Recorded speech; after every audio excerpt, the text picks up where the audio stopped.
खबर बहुत इंटरेस्टिंग है साहिल।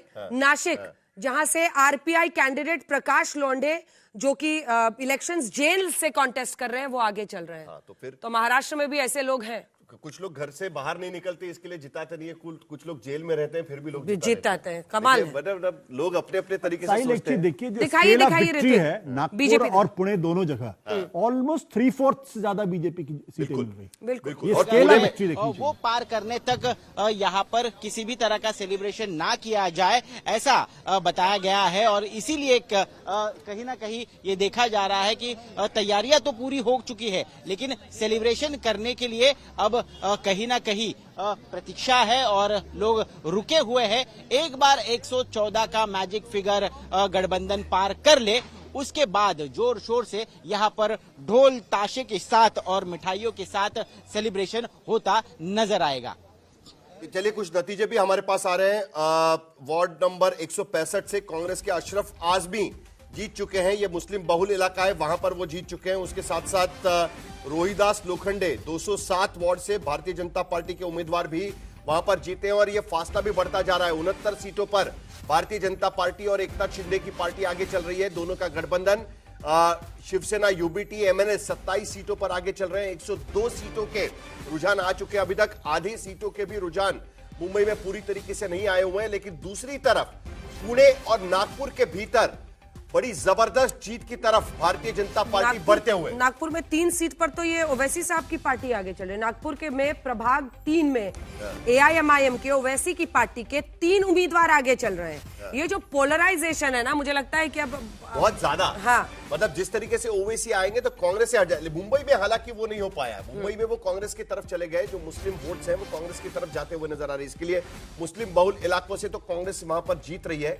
ये बात फिलहाल नजर आ रही है। लेकिन मुंबई में अब क्लियर बढ़त 70 का आंकड़ा मेरे ख्याल से अभी पहुंच जाएंगे थोड़ी देर। सापरा साहब, क्या इंडिकेशन, मतलब क्या दिख रहा है? जो स्क्रीन पर अभी नंबर्स दिख रहे हैं, अभी तो टाइम है, आपको ये बेनिफिट हम दे रहे हैं, लेकिन ये नंबर्स कुछ तो कह रहे होंगे ना आपसे। हाँ, जो मौजूदा रुझान जो दिख रहे हैं यहाँ पर 69 या जो भी अभी साहिल कह रहे थे 70 हो सकता है, ये निश्चित रूप से बताता है कि जिस तरह से भारतीय जनता पार्टी ने सारी चीजों का उपयोग दुरुपयोग किया। उन्होंने एक कॉम्पैक्ट, यानी उन्होंने अगर निर्वाचन आयोग का दुरुपयोग भी करना तो वो भी किया। उन्होंने पैसा भी बांटा, उन्होंने शाही भी मिट रही थी, वो सारी चीजें की है। यानी साम दाम दंड भेद, सत्ता बल, धन बल और बाहुबल का पुरजोर दुरुपयोग किया है और अपनी पार्टी की नीति भी उन्होंने चलाई है। ये इन फिगर से नजर आता है। आप भी तो यही सब कह रहे हैं, तो उफ उफ क्या कर रहे हैं? नहीं, मैं कह रहा हूं आपके तो संजय राउत जी कह रहे हैं कि कल मैच फिक्स हो गया है। नहीं, मैं ये कह रहा हूं देवेंद्र फडणवीस के साथ मिलकर तमाम अधिकारियों ने फिक्स किया है। राजनीति में साम दाम दंड भेद ये तो जीतने के लिए करना पड़ेगा ना। ये कैसे कहेंगे कि नहीं वो कर रहे हैं, हमने किसने हाथ बांधे? हम लोगों के किसने बांधे महाविकास आघाड़ी के हाथ?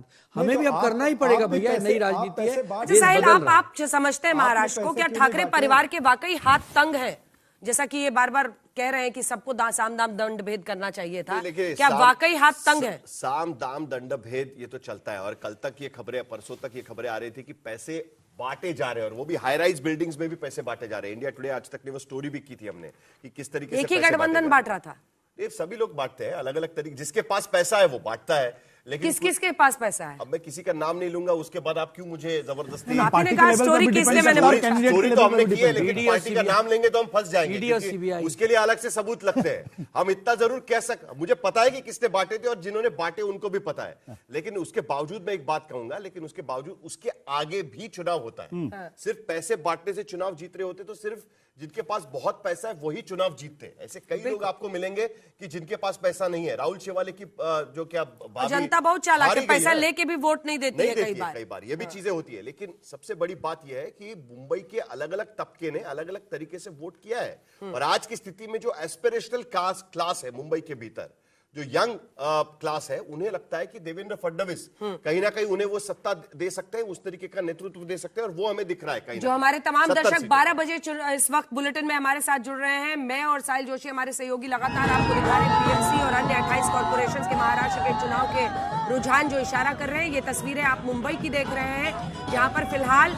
गुलाल के साथ जो जीतने वाले प्रत्याशी हैं वो अलग अलग जगहों पर जश्न मना रहे हैं। कल्पना कीजिए कि महाराष्ट्र में, मुंबई में खास तौर पर जो कि भारत का सबसे अमीर म्यूनिसिपल कॉर्पोरेशन है, उसके चुनाव में किस तरह का माहौल रहता है आप देख सकते हैं।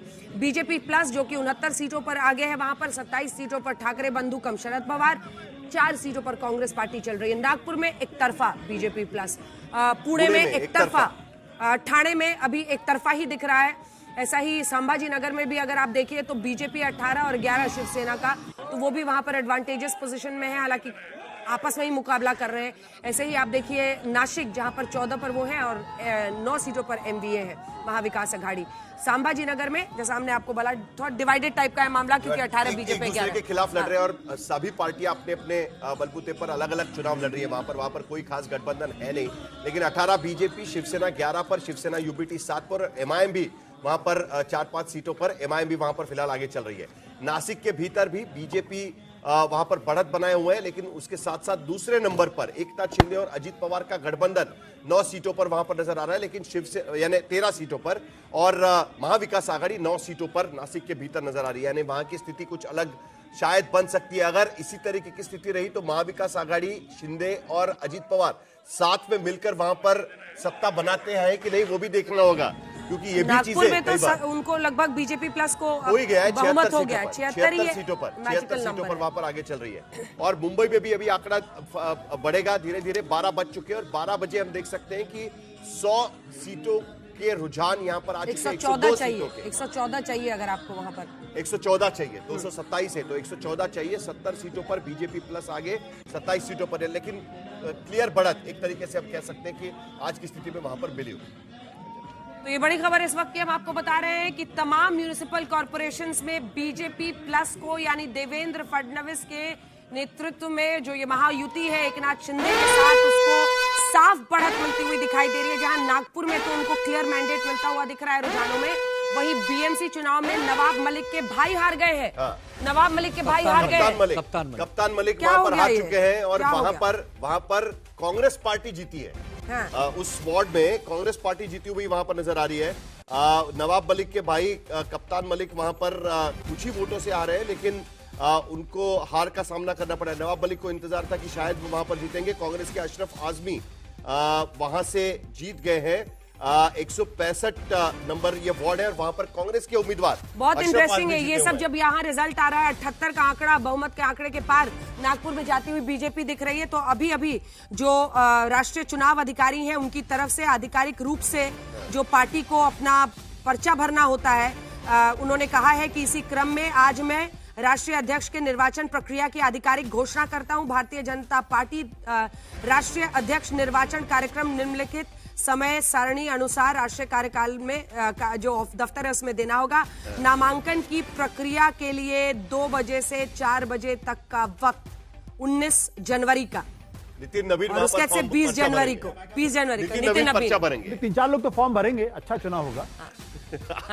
और नितिन नवीन पे तो पहले ही नितिन नवीन पे तो पहले ही मोहर लग गई। जैसे कांग्रेस में हुआ, आपको अच्छा नहीं लग रहा है क्या? नितिन नवीन यंग आदमी जुड़ रहा है, चुनाव बन होना रहा चाहिए है। ना, आप चुनाव का ऐलान कर रहे हैं तो कम से कम 2-3 लोग चुनाव का ऐलान किया जा रहा है। सेंचुरी हो चुकी है रुझानों में, बीजेपी की हाफ सेंचुरी पुणे के भीतर हो चुकी है। 59 सीटों के रुझानों में बीजेपी 52 सीटों पर आगे, यानी शरद पवार, अजित पवार साथ में आने के पवार बावजूद फैमिली पर क्या है ये साहिल? नहीं, पुणे में तो उनको पूरी तरीके से उनको पलट दिया एक तरीके से। अजित पवार ने आखिरी कोशिश की थी कि पवार कुंबा एक बार फिर साथ में आप एक चुनाव अलग लड़ेंगे, फिर एक चुनाव साथ आएंगे, मतलब माना जा रहा था कि अब दोनों पार्टियां साथ में ही आ जाए इस चुनाव के बाद में, लेकिन होता हुआ नजर नहीं आ रहा है। एनसीपी कांग्रेस मिलकर 8 सीटों पर वहां पर आगे चल रही है, लेकिन पुणे में बीजेपी की हाफ सेंचुरी पूरी हो चुकी है। लगता है कि अब बीजेपी की सत्ता पुणे में भी आ सकती है, जिस तरीके से बीजेपी आगे बढ़ रही है।